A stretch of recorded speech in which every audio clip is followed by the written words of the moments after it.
Poor timing. Poor timing. Very poor timing. Unfortunately. And I don't know if we blame the Swedish team or if we blame Netflix, but... I don't know. I don't think we should blame anyone, but you know. For the clickbait, I think we should blame Netflix. Netflix! War profiteers! Yes! Not clickbait! Yes. But then we're profiteering off the war, so I don't think we should do that. Oh no! Hello! And welcome to the Spoilercast, the show where we talk about movies and we don't care about spoiling them. And, because it's in the name. My name is Tobias, and with me as always is my sister and trusted co-host, Rebecca. Hello! Hello! And we are in the same room. Yes, we're in the same. We're in my studio today because we're recording our monthly commentary track today, as well, which you can check out on Patreon.com/Don'tMakeAScene, amongst a plethora of other things for just $3 a month. Please check it out. Consider subscribing over there as well to support our independent podcast endeavors. But today we're talking about the latest Netflix action thriller release. It came out yesterday. It's Black Crab. It's actually a Swedish movie. Yes, and that's why we decided to cover it, since we are Swedish.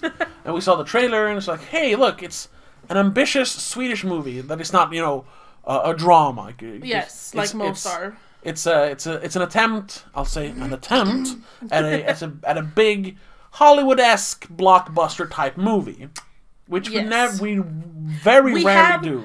One more. Two more. Technically 3.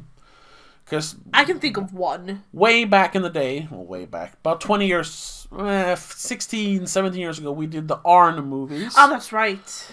And then about 4 years ago, we had the Unthinkable, also known as Den blomster nu kommer. Yes, that's the one I'm thinking of. That's about it when it comes to like Arn for some reason. Big blockbuster stuff, because we're a very small nation.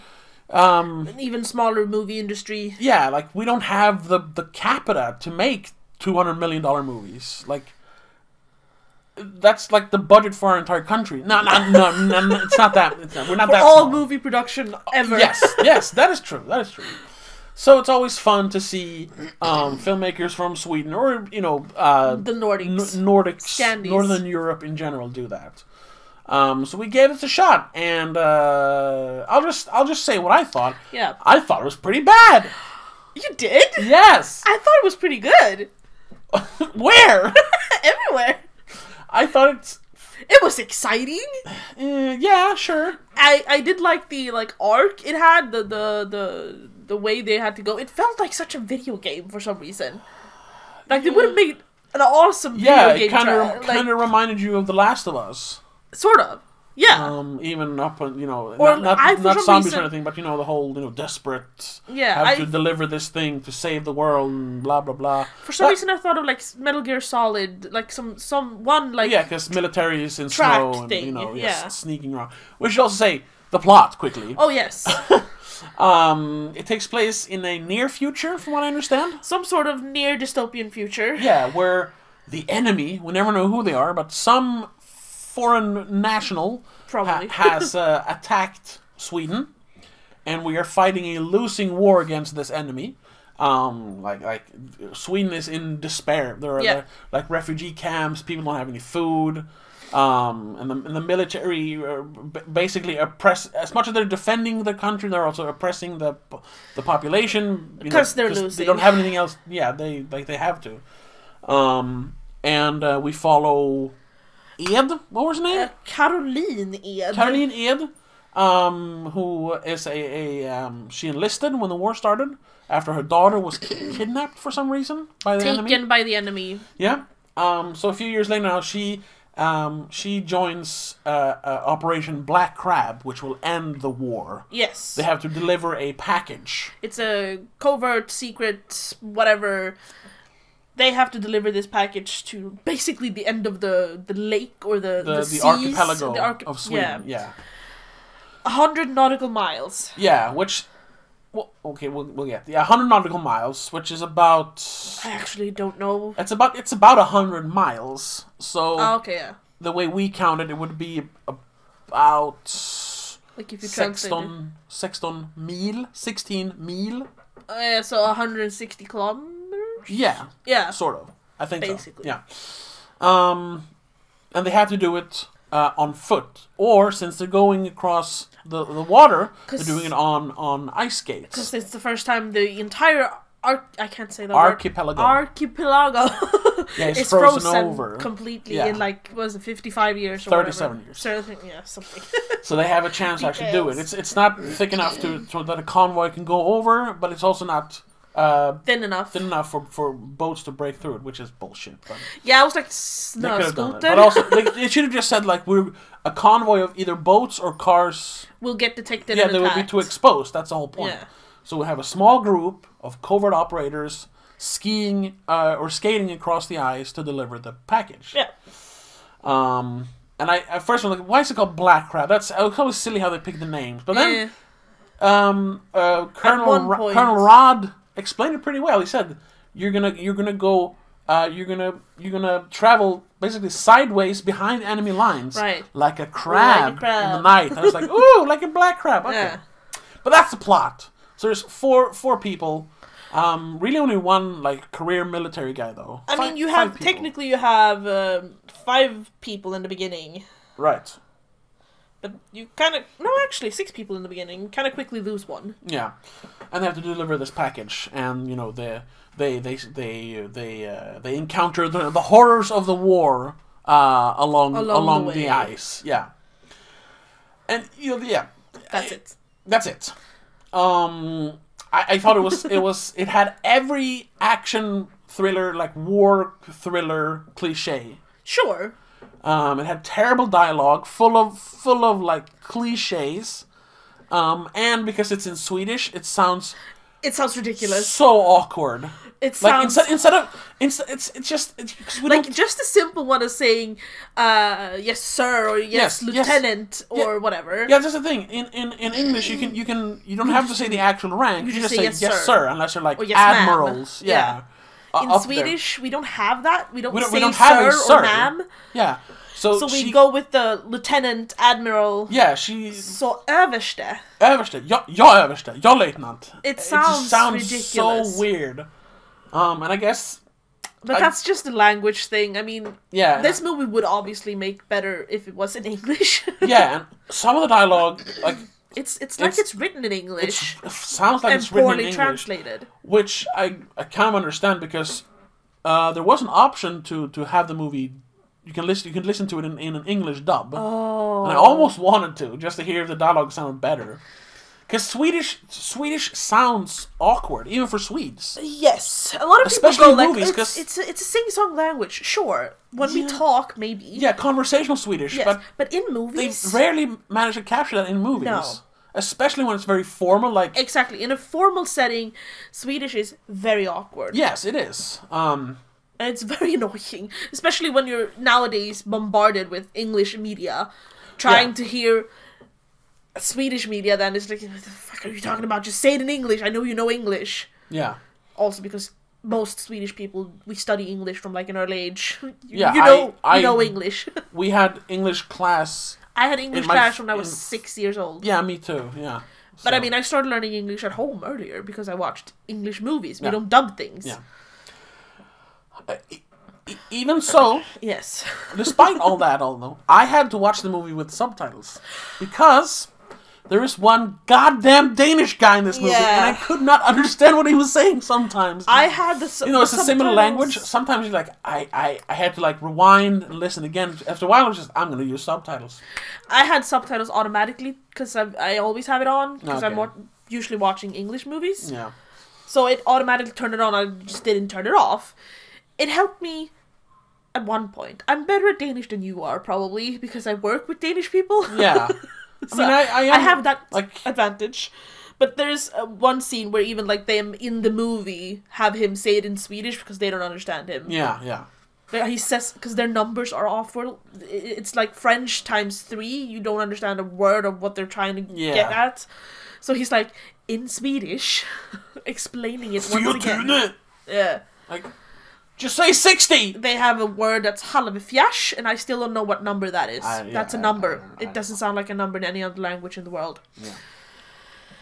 Despite the language, some of the acting wasn't great. Yeah. We do have noomi rapace, who is... She's good. She's good. She's pretty good. That's why she's become popular, because she is good. Even when she's not, like, trying, she's good. Yeah. And here she was good. Yeah. But she didn't have... She was passable as an action hero. Yeah, it was the makeup was a bit...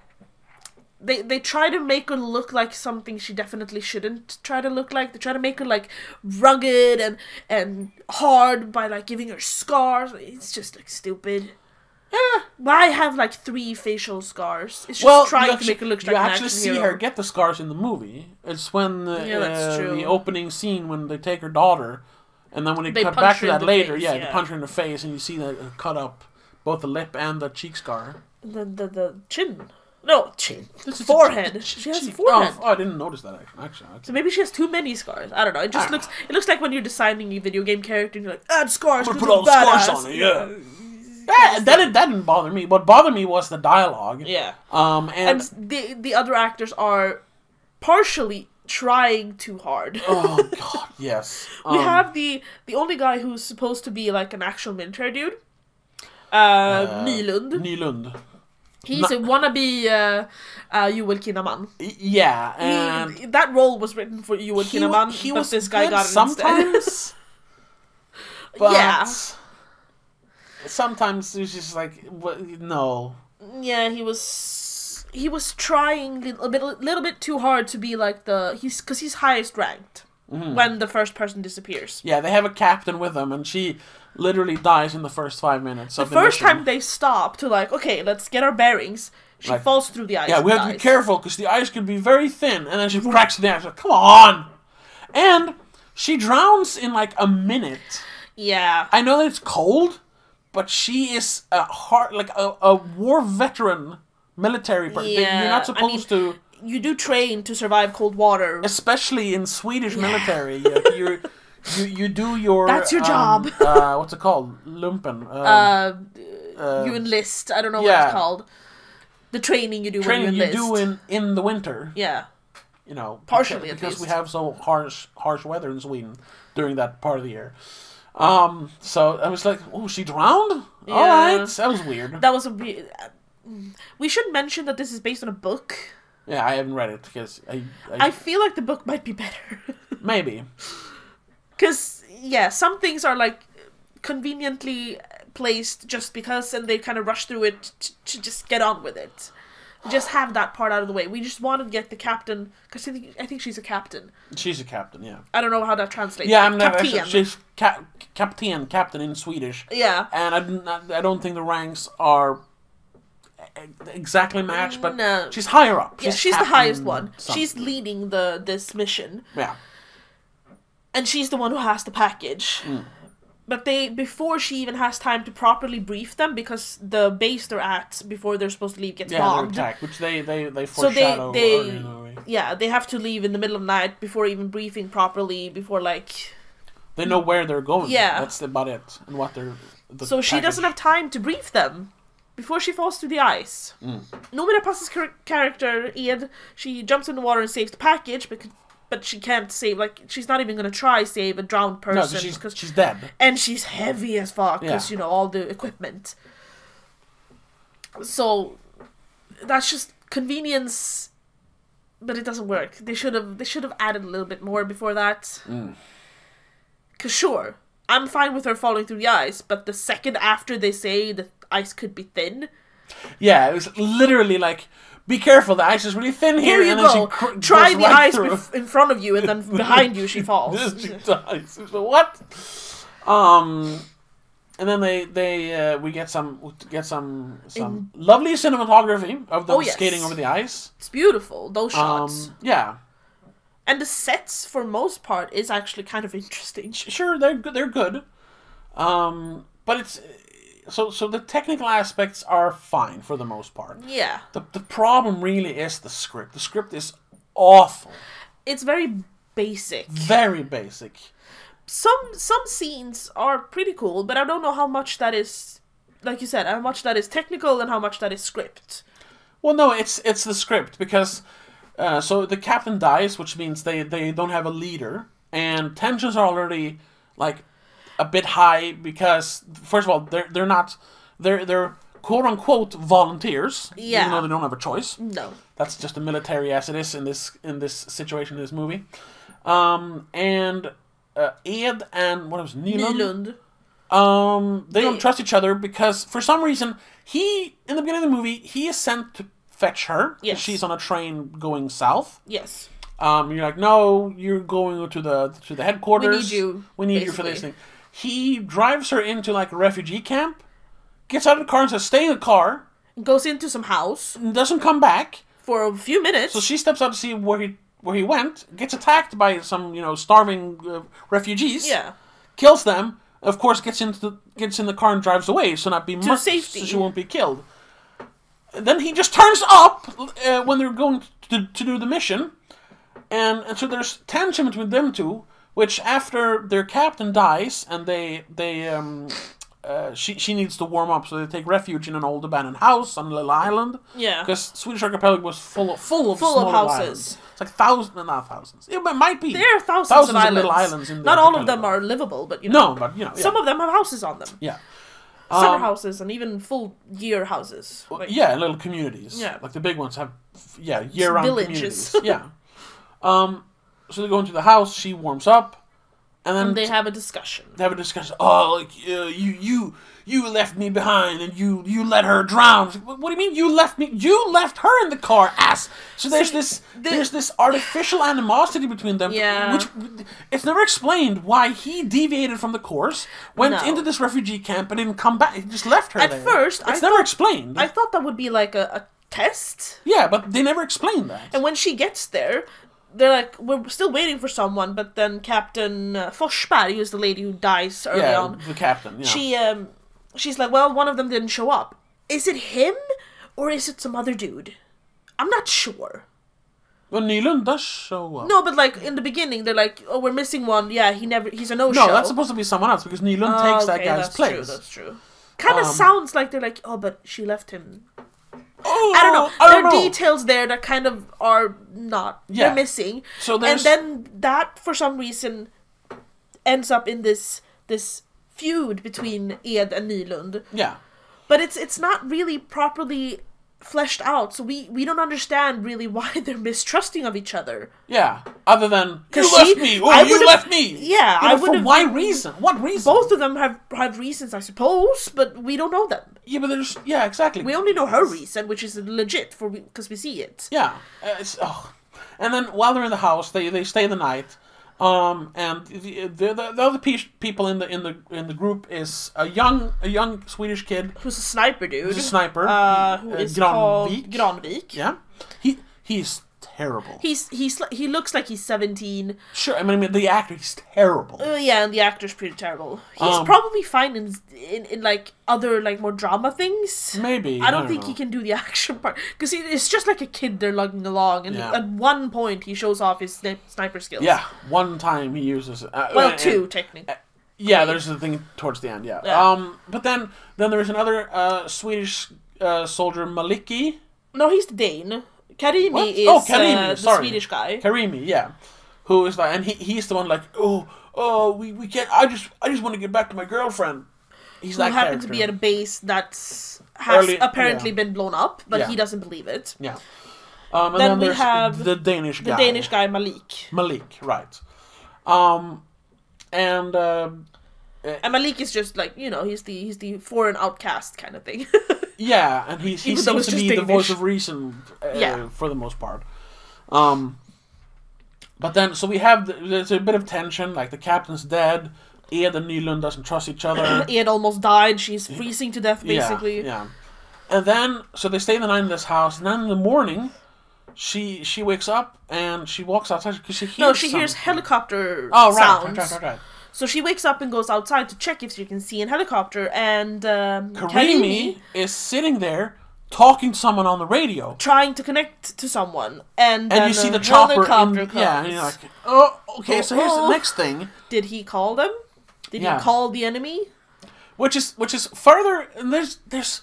I started. This is what I do when a movie is boring. When I don't like it, I start nitpicking, because that's what happens. Yes. Because you just find more flaws. So, at that moment, you don't know if he called them there, but. Even if he was just... Because he explains it when they ask him, like, they put a gun to his head. Yeah. He's like, I was trying to call my girlfriend just to see if she was still alive. Even if that was the truth, which we find out later that that was the truth. Yeah, but he is standing out there with his back to the water, where the enemy could come from. And he's dressed in black when there's snow outside. Yeah, he is literally signaling. And he's wearing headphones, so he can't even hear when a chopper is like a few hundred yards out. He doesn't feel like an army man. Yeah, I mean they're technically not. They just enlisted. Sure, but they've had some training. I mean, most of them at least. It's just like, you moron. Yeah, he's an absolute idiot. I don't understand why they chose him. Yeah, because he can. They may explain it. They only pick people who can. Skate. That's true. You need experienced skaters. He's not that good, though. None of them. Ian is the one who's good. Yeah, apparently. I suppose. So he's just even if he was signaling the enemy, he's just dumb in general. Yeah. Which then adds another. Oh, did he call the enemy or not? Yeah. So now we have. That issue. And then they go across the ice. The helicopter blows up the house. Yeah. And then you have enemy soldiers walking through the wreckage to check. Yeah, and they're hiding. Because they could have probably just seen the smoke. They did make up a fire. Sure. Yeah. That's what Karimi says. Yeah. Like, oh, they probably saw the smoke. But then the enemy walks through the camp. Or the island. The island. Yeah. And our team is lying down under like a bush. Yeah, to hide. But behind them is like a shed or a guest house, which the enemy does not check. The movie just cuts from there to them just, okay, now we're going to leave. Like, now they're on the ice. There's 6 soldiers behind you. What happened? First of all, did they just give up? Did you move away before they got to check that place? Because they should have checked that. It's weird. Yeah, the house they're hiding behind. Yeah, or even the bush. They just walked through the... It's just like, what? So then they're going across the ice. They mostly go during night. This whole obviously, black crab. Yeah. But then the chopper comes back. They just shoot across the ice, which is a pretty cool scene. Yeah, that looks pretty cool when they're trying to avoid and they spread out. Yeah. That's a very, very video game moment though, when you follow Ed and she is being hunted by this chopper, and all she has to do is stay out of the light, basically. Yeah. Very cool. Yeah.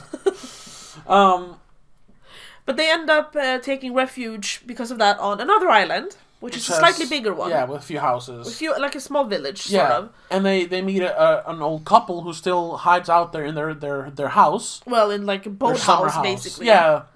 That they just made a home now. So they eat some scones and drink tea. Yeah, they get food. Yeah.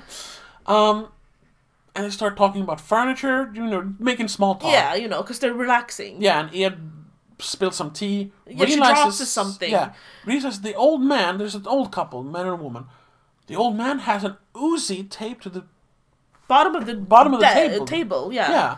When she sees it, he sees that she sees it. And she's like, don't do it. Yeah. And he shoots. And he starts shooting at them. And I'm like, why? I mean, you can tell that they're uncomfortable. The old couple throughout the entire thing. Sure, I would be uncomfortable too if 5 soldiers bursts into my house and threatens to shoot me. Yeah, but then they have a nice conversation. They have tea. They explain that they're Swedish and sure. And the couple seems to be someone. Were they like double agents? They weren't supposed to be there, and they're afraid that they're gonna be ushered out. I think. So you're gonna kill 5 soldiers? Yeah. In a isolated situation, first of all. Yeah, not only that, because we've seen how the military treats the civilians. Yeah, the refugees. I mean, it's become like it's martial law. It's a police state. Yeah. And I mean, they hang deserters from the highways. Yeah. Like imagine if anyone finds out that you shot 5 soldiers in cold blood. But I think that's what they're trying to do. They don't want to be found at all. But they were being nice. Yeah, I don't know. They're afraid that if we let these people go, they're gonna tell someone that we're here and they're gonna come get us. Yeah, but that's not properly explained. It's barely even hinted at. No, that's just me assuming. Yeah. Which ends up having... They fail completely, obviously. Yeah. They killed one person. They Karimi killed Karimi. gets killed. So now... And they find out then because literally 1 second after he dies, his girlfriend calls on the radio. Yeah. Literally, like... Again, a little bit he's too... Dead. Yeah, and it's like... On the so nose. Like, so he wasn't a traitor after all. Okay, whatever. And Malik... He's hit in the gut. Yeah, but he's like, I'm fine. It's just a scratch. Yeah. So they keep skating across the ice. Is it now or is it... Wait, maybe we skipped it. Maybe it's first that we get when they come across a patch of frozen humans on the water. Right. That's before that, I think. Because I think it's Karimi who trips on a hand. Yes. So just before this island, they come across like a patch in the water which is just filled with humans, partially frozen like on the surface, under the surface. Yeah. And hands and heads and things just sticking up out of the ice. And it's very creepy. Yeah, it's very cool. Very creepy. Probably the best like visual scene in the movie. And they literally trip over a hand. Yeah, because they can't really see it. I mean, you see it from a distance that there's something, but you don't assume it's gonna be a human. Yeah. And they're like, yeah, it's probably just a lifeboat that tipped over, and they must have frozen instantly. That's the one thing I didn't understand, because they're at the surface when they freeze to death. Don't you sink when you die? No. Why would you sink? It feels you would sink first and that's then float. That's the whole Jack discussion in Titanic. He wouldn't have sunk. No, that's true. You don't just sink. No, that's true. Unless you're like carrying a bunch of extra weight, maybe. Yeah. I mean, some of them are soldiers. I mean, your body's made up of like 70% water. I guess. You're not going to sink. There are people who can't float, though. Sure, some people, but in general, you float. Yeah, that's true, I guess. So they probably did. They died, of course, of the cold. The cold, and then the water froze over. Yeah. It looks very strange, but I guess that can happen. Yeah. Very cool scene. Yes. Then we get the whole cabin old people couple thing. Yeah. And after that, they leave again. They find an old like a cruise ship, a wrecked cruise ship, a Viking Line boat. We have before that we have the whole one time they use the crab analogy, really, because when they're skating. Yeah, in the middle of the night. Yeah. Malik mentions like we're not a crab anymore. We're a snake. We're a snake because he's sagging after because of his injury. Yeah. And he's also been he's overdosing on the morphine to survive. Because he realized when he says, "Well, it's just a scratch," it's an open wound that is bleeding profusely. Yeah, he still has the bullet in it probably. And he's like, "No, I'm fine. I'm just gonna take all your morphine." So he starts like tailing. He gets blackpilled basically. This is all for nothing. We're a snake eating our own tail. What are you talking about? He's just crazy by then. Yeah. But then they find the ship. They take refuge there because again I think there's a chopper somewhere around. So they're just trying to like hide again. And that's when they decide to we're gonna what are we actually? That's when the proper issues start rising up, and Granvik goes like, we need to see what's in this package. Because they were told to not open it. They've lost 2 already. They're about to lose the 3rd one. Yeah. So what are we actually? Why are we doing this? For? Yeah. So they open it and they realize that it's a biological weapon. Yes. Which is like that's beyond. That's worse than anything else. Nuclear weapons. Yeah. So they have some moral quandaries like should we do this? Should we not? Granvik doesn't want to do it. No. Nylund is kind of on the fence. He doesn't Malik really know. is just high. He's just dying. Yeah. And Ed is very determined. We have to do this. Because in the beginning she got... Yeah, her motivation is that they have found her daughter. And she is on that island. They're telling her that if you get there, you will meet your daughter again. Yeah. So she's like, I don't give a fuck. I'm doing it. Yeah. She's like, I have to get there. I don't care what happens. Yeah. So Malik, even though he's slowly dying, he decides to shoot himself in the head. Yeah. While they're scouting the boat or the ship. So they're like, oh, and then you have the no, damn it scene, but in Swedish, which is helvete. So lame. Awkward, And I don't really know how, but somehow Nylund just takes off. No, that's later. No, is it? Yes, that's later. They, that's right. Ian sees some lights on the ice and says we probably should leave. We should leave, yeah. And they're like, we can't just leave him like this, blah, blah, blah, blah. Yeah, we can, it's war. And she's like, yeah, we can, we're leaving right now. So Granlund, they're fine. Ed, and Nylund get on the ice again. Granvik. Yeah. Sorry, Granvik. They get on the ice. They hit a patch of soft ice. Very, very thin ice, but they're fine. It. Yeah, they get over it. They get right, that's when they get attacked. Yes, again because from an enemy somewhere far away on an island. Yeah, there's an island in the middle of the dark. Yeah. They shoot out flares so they can see three dark spots on the ice, obviously. Yeah, and then they start shooting at them on the ice. That's when Granvik finally gets to use a sniper rifle. And he kills it. Shoots at one of the soldiers, kills him instantly. They go up to the island, realizes that there was a small I guess squadron there? Yeah, like 3 guard, soldiers. whatever. Yeah. But 2 of them had already died. From freezing to death? from hypothermia. So this was just one lone soldier left, probably like desperately shooting anything he saw. Which is supposed to be like, oh my god. Because he didn't have anything else to do. We didn't have, he was just trying to save himself, is what they're alluding sort to. Sort of, but it doesn't feel like that. We shouldn't have killed him. Oh, Granvik is very torn about killing a person, which is like, there's been a war for like years. This can't be the first time you killed someone. Well, it turns out, because we get his background story about then. Yes, very conveniently that night they're in the little bunker thing where they found the soldiers. They make a fire. The tiny little hideout. And he starts recounting his backstory, which is a cool backstory, but it's weird that we get it now, and it's like. Yeah, but what? Apparently, when the war had already started, he and his friends were captured by the enemy. His childhood friend. And they were shot and put in a mass grave. Head. Yeah. But Granvik is never shot, because when his friend is shot in the head, he kind of pulls Granvik with him into the ditch. Yeah. And so they just assume... Yeah, and Granvik is so shocked that he didn't even realize he wasn't shot. He thinks he's dead while lying there. Realizes he's not dead, and he has to crawl over the bodies to get out of there. And 2 days later, he enlisted. Yeah. Okay, so like yeah, cool. So we understand you that crawled over dead bodies, and you want to revenge your dead friend, I suppose. Yeah, sort of. But then he's also like questioning why they're doing it, and he's the one who's supposed to have like PTSD or shell shock, as they called it before. He represents the horrors of war, you know. Yeah.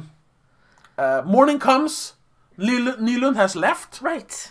With the package. He just left with the package. And they get it. Ed wakes up and realizes, oh, there are enemy soldiers on the island. We get attacked. We get the big like action scene in the movie where Ed and Granvik defend themselves. Pretty good. It's a pretty good scene, yeah. Until even though the sniper lays down cover fire for the infantry. Yeah, they kind of cover each other with the sniper, and it's kind of weird. And they have grenades. It's kind of cool. Yeah, one soldier makes it up, shoots Ian in the stomach. Yeah, the bad guy gets close enough to shoot her in the stomach as she's holding a grenade. Yeah, which she'd pull out the sprint. She was about to throw it, so she drops it into their own little bunker. Yeah. Granvik jumps on the grenade, dies. Yeah, but she survives, obviously. Yeah. And, I mean, she kills the last people, runs out of ammo, and just like, fuck it, I have to go after Nylund. Yeah, and... while bleeding. He must have left, like, 2 minutes before this happened, because she catches up to him instantly. I mean, he's not a strong skater, and she is, so she's fast, but she's injured. I don't know. She does catch up to him very quickly. Yeah. And he's like... oh no, we can't do this. We can't let them use a biological weapon. We gotta throw it in the ocean so they'll never find it. And she's like, no, I need it. Shoots him with the sniper rifle that she dragged along. Yeah. And he's like, please, the ice opens up just 100 yards. Just throw it in the water. She's like, no. And goes on to there. But she doesn't. I mean, I don't know if she really gets there because it takes like minutes, and then all of a sudden she's found by 2 guys on horses. Yeah, but she does. So you can have horses on the ice. I think she's on the island at that point. Oh, okay, maybe. Yeah. So she arrives at the island. She's almost dead, but she delivers the package, and she wakes up in the infirmary. And she gets the Medal of Honor and the Medal of Bravery or something. Yeah, and she's her rank is she gets a she promotion. Becomes a lieutenant, I think. Yeah. Lieutenant 2nd grade in Swedish, whatever that is. In American, I don't know. Or English. American. So okay, mission accomplished. But it turns out Nylund is there as well. He made it. Yeah. They collected him too, apparently. Yeah. And he has lesser injuries than her because her leg is busted. She's lost. They had to amputate a couple of toes. 3 toes. She might lose her fingers. She's limping about, and he has his arm in a sling, and that's it. Yeah, he's pretty good, even though she shot him. But so you think, okay, mission accomplished. But at that point, there's 25 minutes left. Yes. And it's like, now what? They had the whole like, should we do it or not? But you already did it. Oh no! And I was like, are they gonna try to like stop them now? I mean, we do get the little scene where after the ceremony. Yeah, we find out that the daughter isn't there, obviously. There. And she attacks, like, the admiral or something. Yeah, beats her up. She breaks her nose. Yeah, it was great. And Nylund, for some reason, grabs Ian and goes, stop it, they're gonna kill you. Like, he cares. Yeah, well, they've been through a lot. I get that, you know. Sort of. And then they both decide, she's like, they used me, so now I fuck them. Fuck them. Yeah, we're gonna take back the virus and we're gonna destroy it. Okay. So they within the base, sort of like, I mean, obviously by rank they can tell people just show them where it is, which they do partially, and then they take the gun from someone and forces their way into the lab where the virus is. Yeah. So they take the virus. Pull the alarm so everyone evacuates. Yeah. Because they find out pretty quickly, if you release it in the base, everyone's going to die, obviously. Yeah. You need to take it outside at least. And destroy First of all, how the fuck, in the beginning even, when they're like, we should throw in the water, how do they know it's not waterborne? I mean, you can just throw the capsule in the water so they can't find the capsule. What if it breaks eventually? Well, they need to mix it. There's 2 viruses. That's true. 2 components. But they didn't know that in the beginning. I don't. Yeah. It's that's wait. Yeah, hand wave that away. So their plan is to, when everyone has evacuated the camp, they're going to blow it up with a grenade, literally taping the that's however capsules to a grenade. Definitely releasing it. So, but we don't know. Whatever. But this is destroying it. Yeah, fire. It's destroying it. Yeah, it burns. Sure. That's fine. Yeah. And they're almost out, and Ian is her stitches are open, so she's dying, but then they get up to the platform with all the helicopters, and of course the security team knows what they were doing. They figured it out by then. Pretty quickly, yeah. She's like, oh no, don't do this. We got her, she's on deck, whatever. And the admiral comes up like, this is a chance to win the war, to start over. And she's like, yeah, but to start over, it has to end everything. It has to end first, right? I mean, like you're gonna risk destroying humanity just to end this war. Which, yes, that's a problem with biological weapons. Yeah, viral weaponry. You sacrifice very much for the possibility of starting over. Yeah. So, but at the same time, if they don't, the enemy, like they say in the beginning, like they're winning. They're going to take over Sweden in a matter of weeks. One spot left that is holding like the entire coast of Sweden, and that's where the Black Crab team starts out. Yeah, and that base gets destroyed at the beginning of the movie. Yeah. So, I mean, they're losing, but So it's a difficult choice to make.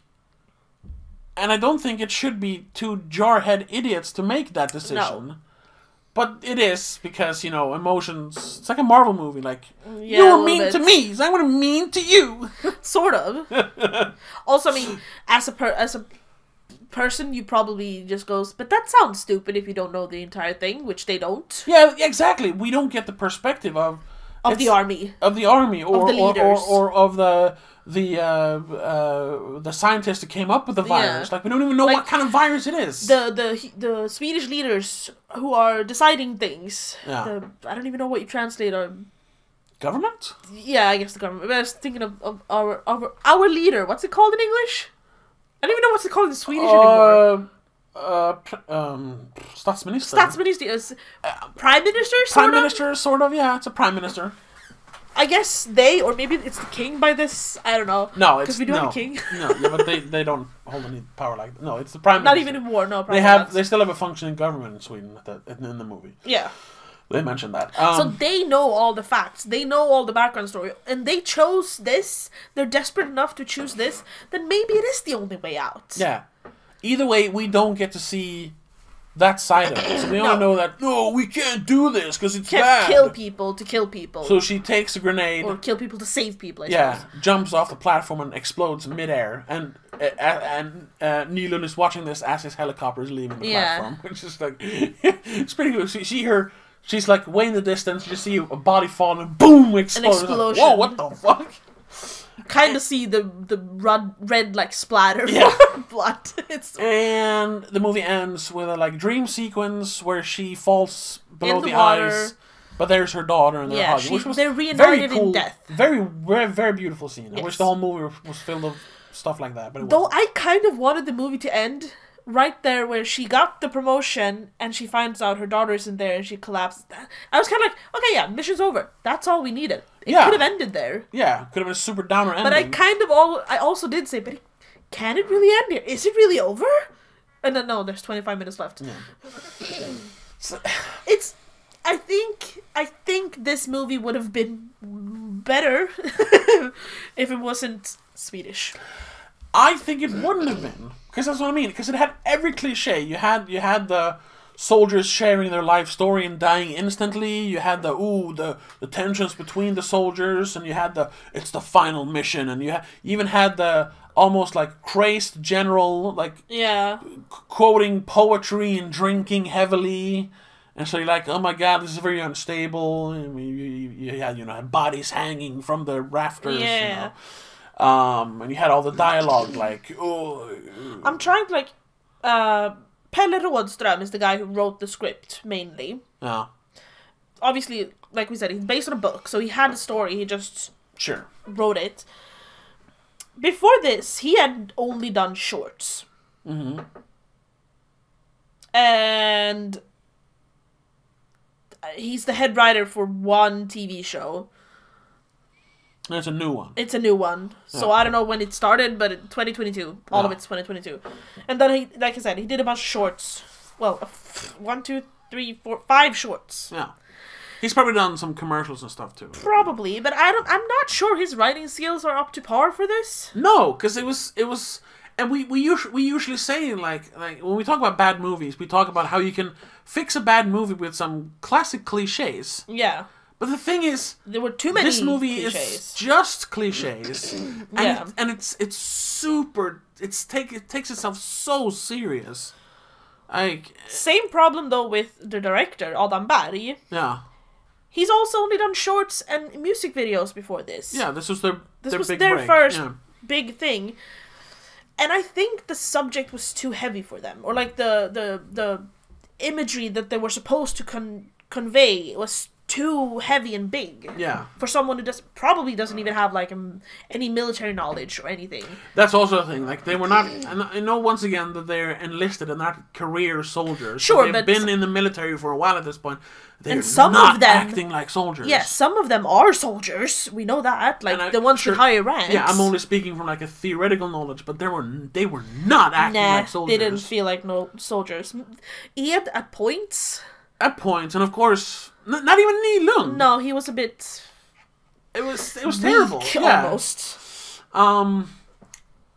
Yeah. No, for me, I mean, the direction was fine. For me, the big problem was the script. The script was terrible. The premise is good. Like skating over the ice. Yeah. Being followed by like an army of unknown soldiers, enemies. Who are it's a cool concept, but the script, the plot was bad. The dialogue was bad. It didn't execute well in the when they wrote the entire story for the movies. No, yeah. It needed to be. It actually needed a bit of a Hollywood touch, probably. Yes, it either needed to be a little lighter, which I know is weird, But there's no levity in this movie. It's pitch black. They have... The only light in the dark is that one scene when they're in the cabin with the old people, because then literally the color scheme changes completely. It goes from black and blue to bright, warm yellow. Yeah. And they're actually laughing a bit, but that abruptly ends when, everyone is shot. Everyone dies, yeah. Yeah, so either they should have gone more into dumb action. Like have Granlund be a comedic relief or something. Yeah, Granvik. I keep saying Granlund. Or make it more of a war drama. Yeah. And maybe cut out some of the action, actually. Yeah, add more of the movie is... It's not too long. It's like an hour and 50 something. Or something, which is fine, but I mean... It's a pretty good length. And if you cut out some of the, action, I suppose, and just added more of the internal dialogues. Yeah. Like, more of the bickering between who's gonna lead the group after the captain is dead. Yeah. Which they end pretty quickly with Malik saying just, rank. Rank, yeah, exactly. Rank, that's all we have. Yeah. Even though Nylund has obviously less experience, he still outranks Ed. So, sorry. You don't get to make decisions, lady. Yeah. Okay. Sure, fine, but, we could have had more of the, them trying to explain why they don't like each other, perhaps. Or focus more on, instead of focusing on, action movie cliches, like being attacked by the helicopter or hiding from the soldiers, focus on the adventure part, so to speak. Focus on the extreme situation. Focus on the ice. Have the ice be the enemy more. Yeah, focus on the weather. Have them be in more precarious situations like that. Because we have Captain falling through the water. Yeah. Or falling through the ice. And then we have Ed almost falling through the ice. Yeah, on the very thin ice, and them having to crawl over that piece of ice. Other than that, they're just traveling across the ice. Yeah, and they get attacked by a helicopter 3 times. Yeah. They reuse the same issue, which is the helicopter. Yeah. Sure, it's something that probably would follow them, but at the same time, at the first point, when the helicopter thinks they're dead, why would it, odds are that they wouldn't run into it that much again, it feels like, because it's only taking place over a couple of nights. Yeah, I guess it's patrolling. I suppose, but it feels kind of convenient. Yeah. And kind of cheap to use that thing again.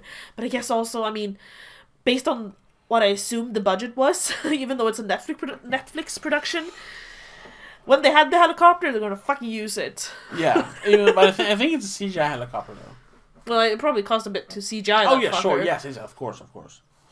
So yeah, sure, but you can't use that one thing. You have to use more things. You have to have. Like we said, the ice is supposed to be the enemy when they're out there. Or it should have been. Yeah. But it's not. It's just a tiny hindrance at 2 points. Yeah. Which they easily get by. Yeah. It should have been more of a... But then, how much can you actually do with the ice, I suppose? Yeah, it'll break a couple times. That'll be it. But, I don't know. Someone's ski could have... Or skate could have broken. I don't know. Yeah. Or they get caught in a snowstorm or something. But they always conveniently find little islands to camp on. Which, sure, yeah, there are a lot of islands, so you might do that. Yeah, but, this is a movie, so, it's a movie, and they're in mid-open at points. You see no islands even, on the horizon at points. Yeah, exactly. So make it huge so they can't find any islands. And again, they could have had weather. They didn't have any weather. No, except for towards the end, she skates through the snowstorm, but that's only that's a minute. The actual end. Yeah. That's it. That's the end of the lake. Or the waters. So... It had potential. It definitely had potential. And it had moments where it looked really cool. Oh, yeah. Set pieces were really well made and really, awesome at points. Yeah. But it's lacking. And it you, like you said, probably it would have been better with better actors. Better dialogue and script, obviously. Definitely better dialogue. It feels like they wanted to have Joel Kinnaman as Nylund, but they got the... He's too expensive. Yeah, he's too expensive. They're you know what, you look like him, sort of. Let's take you. You can pretend to be Joel Kinnaman. There you go. Because he's Joel Kinnaman in Suicide Squad. Basically, yeah. But the cheap version. Yeah. That's it. Yeah. Yeah, it sucks. I really wanted to like it. Yeah. Since it's always fun to be able to say like to promote a Swedish movie. When it tries to do something different than what Swedish cinema usually does. Like with The Unthinkable. Like, yes. That one did so much better. And we're actually going to explain that in the Patreon episode. So if you want to know what we think of The Unthinkable... yeah. Check out the Patreon episode on Monday. Exactly. We're going to review The Unthinkable. There is already... I made a video review of that back in 2018 when it came out. So if you want the short version... Yeah, you have it there. There's like a little series where I talk about Jurassic World, Fallen Kingdom, and The Unthinkable, and the contrast between the two. And then a third video to kind of explain that why one works and why one didn't. There's a little trilogy of videos. I'll put them somewhere. I'll link them somewhere. If you're watching this on YouTube, there'll be things. If you're listening to this, look up the YouTube channel. But yeah, we're gonna do a discussion about it on Monday on Patreon. So check it out.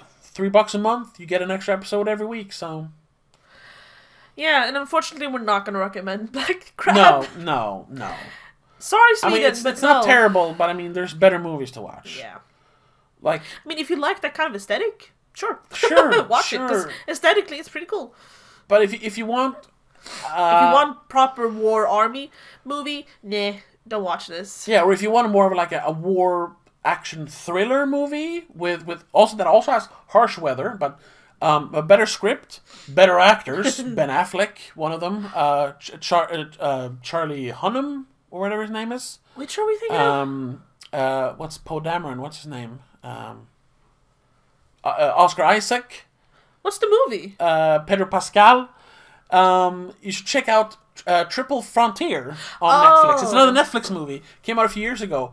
Wonderful action thriller with an actual good script and good actors. Dialogue told by great actors. And sure, they have a bigger budget, so you can do more. But it's actually interesting. Yeah. But with a similar themes and style, I would say. So check out. Except that one takes place in more of like a desert setting, doesn't it?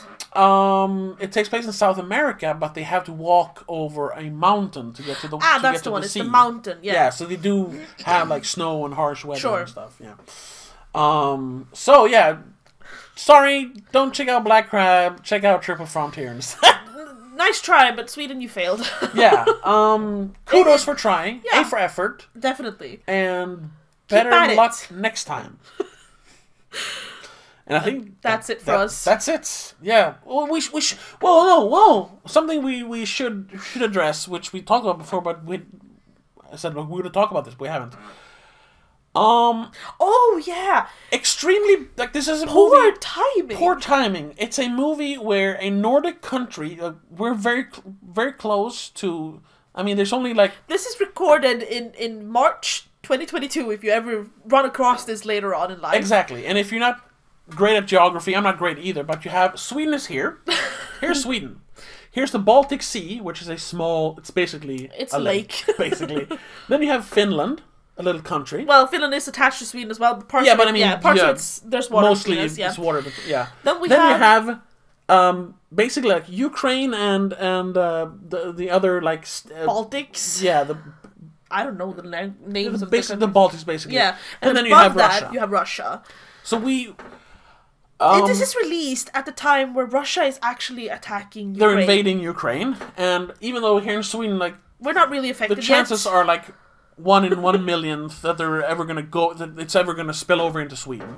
But we are the actual war parts. We have people, sure. Yeah, but we are very close. So it's a little it's tense. A little too close to home. Yeah, this movie. It is a little tense. So to release a movie where Sweden is basically post-apocalyptic due to war from the enemy, which is obviously the Russians. Yes, because they tell everyone to go south for protection. Exactly. Away from Russia. Yeah, and all the soldiers we see, because it takes place in the winter, but they're all wearing, white camo. They're all wearing balaclavas. Like, it's obvious. They never say it. They always say the enemy. Yeah. But it's obvious. You know how they're always portraying Russian soldiers? Yeah. That's how they're portraying these soldiers. Yeah. So, and the fact that they're trying to end the war by releasing a virus. Yeah. And I mean, the few moments we have during the actual beginning of the war, they're bombing civilians. Yeah, we get a scene where, noomi rapace Ed is washing her daughter's hair, and we hear bombs falling on civilian targets. I think they're bombing again. Yeah.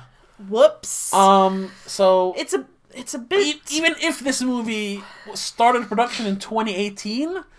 Releasing it now is in poor taste. Yeah. Not right. It's in the middle of the invasion. Yeah. You could have waited a year to see what happens. Yeah, I mean, it's Netflix. Not like they're losing money, you know? So, yeah. I mean, it didn't make me feel uncomfortable watching the movie, but I did, like... The first scene made me feel uncomfortable. After that, I kind of lost it. Yeah, because it's just a movie. Anytime they cut back to that reality where she was just living with her daughter, and they're like, "Oh shit, we're being bombed. People are evacuating. Yeah. They're scavenging for food, and they run across dead people." You kind of feel like, shit, this is what people are going through, because you've seen these images in the media at the moment, in the news. Yeah. So it's a little bit uncomfortable, and it's a little bit too close to home and close in time, I suppose.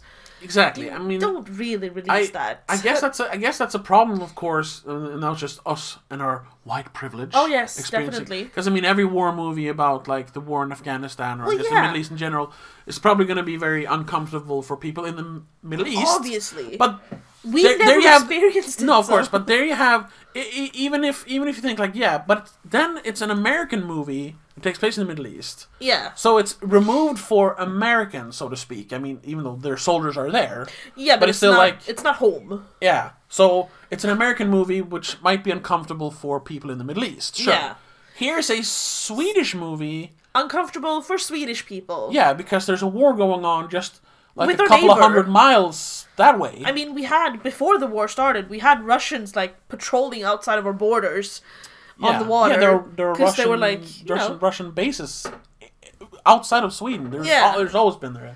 But they're poking the board, going, we're right here. Yeah, yeah. And then they chose Ukraine instead of Sweden, So if this was an American movie, it wouldn't be...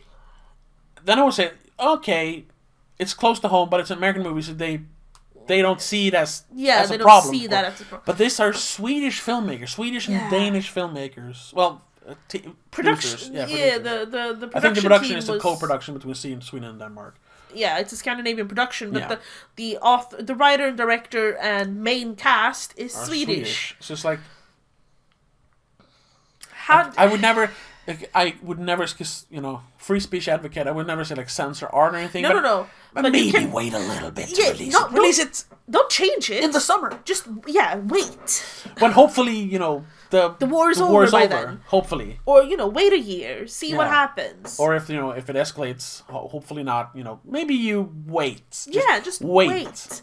Don't release a movie about refugees dying in the archipelago in the winter when it's literally happening not that far from here. Yeah. When we're feeling the effects. Yeah. Because we have people in a close proximity that are actually scared that the war is going to come to Sweden. Yeah. We have people... I had a neighbor who left for Poland to deliver a couple of ambulances to Ukraine to help people. Yeah. And he brought home refugees to save them. Yeah. It's very close to home. Poor timing. Poor timing. Very poor timing. Unfortunately. And I don't know if we blame the Swedish team or if we blame Netflix, but... I don't know. I don't think we should blame anyone, but For the clickbait, I think we should blame Netflix. Netflix, war profiteers. Yes! Not clickbait. Yes. But then we're profiteering off the war, so I don't think we should do that. Oh no! And that's a clip we're using for the intro. Yes! But yeah, so yeah, that's what we'll end it on. Just we put the trigger warning in the end, but this movie actually might be triggering if you're watching it right now in Sweden. Could be. Just so you know. Anyway, thank you so much for watching. Yeah, that's it for Black Crab. I'll never watch it again. Not because it was terrible, it's just not that good. Yeah. If you want to hear us talk about a good Swedish action movie, like we said, check us out on Patreon, patreon.com/don'tmakeascene. Every Monday you get a companion episode to this free episode. Yes. But if you just want to listen to the free episode, we're available on all major podcast platforms. So follow us on Spotify, Apple Podcasts, Google Podcasts, Stitcher, whatever. Links are everywhere as usual. Tell your friends, and we'll see you in the next, hopefully at least free episode, when we'll talk about the Oscars. All right, the Oscars, because at that point the Oscars will have been. Yeah. We're not going to watch them, but we're going to look at the results. Yes, we're going to talk about the movies and the results. We'll discuss it. Yeah. But until then, have a good one. Bye. Bye. The Spoilercast is part of Please Don't Make a Scene. It's hosted by Tobias and Rebecca Widén, produced by Tobias Widén. Executive producer is Annika Widén. Direction and sound editing by Tobias Widén. A big thank you to all our supporters over on Patreon for keeping this show going. Rasmus Jonsson, Laura Kinney, Mom and Dad.